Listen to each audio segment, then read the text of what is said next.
So, how would you describe a Falooda drink? I would say it's a fancy milkshake with exciting textures and layers of awesomeness. Let's make these together. Mango and strawberry Falooda drinks. Let's start by soaking some basil seeds or Sabja seeds. I'm adding a cup of room temperature water to 1 tablespoon of seeds.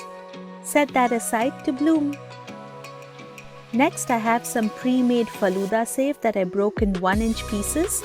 Place that in a pan and add some water to it.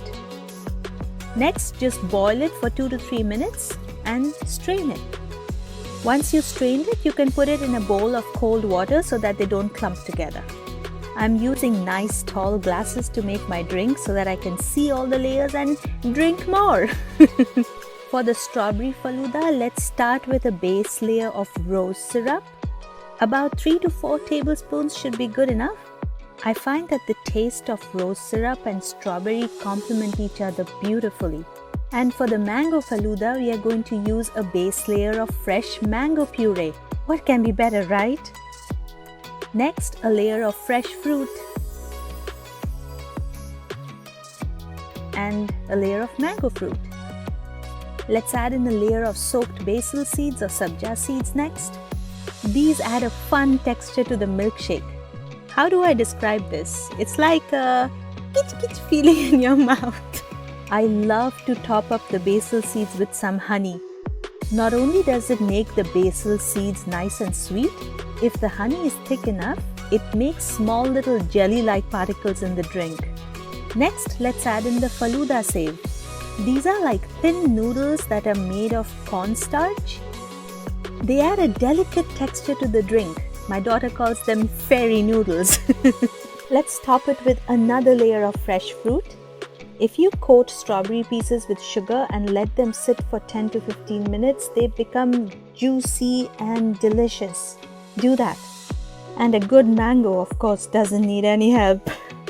And cover the fruits up with another layer of rose syrup and fresh mango puree. Next comes a bolder texture with mixed nuts. I'm using almonds, pistachios and cashew nuts. Just chopped it roughly. Not only is that healthy, it obviously adds a lot of taste. Another layer of Sabja seeds. Did you know that these are not only nutritious, they're also a wonderful coolant? You can also substitute these with chia seeds if you wish. That's as good. Let's top up with some chilled, full-fat or whole milk.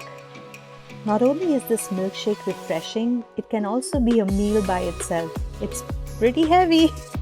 And the best part, vanilla ice cream. Just add in as much as you can. Fill. Right now, the scene is that I have my 2 little kids standing right next to this table and saying, "Mommy, and more, and more." Okay. I'm going to garnish the ice cream with chopped pistachios. You could also use tutti frutti if you have. My daughter suggested I should use marshmallows. I hope you beat the summer heat with these awesome drinks, and while you drink it, do give me a thumbs up. If you are on any of these different social media sites, do follow me. And for written recipes, visit my blog. All the links are in the description. If you haven't already, do check out some of the other recipes on my channel and subscribe if you like them. I post exciting recipes every week. Alright then, see you next week. Bye-bye.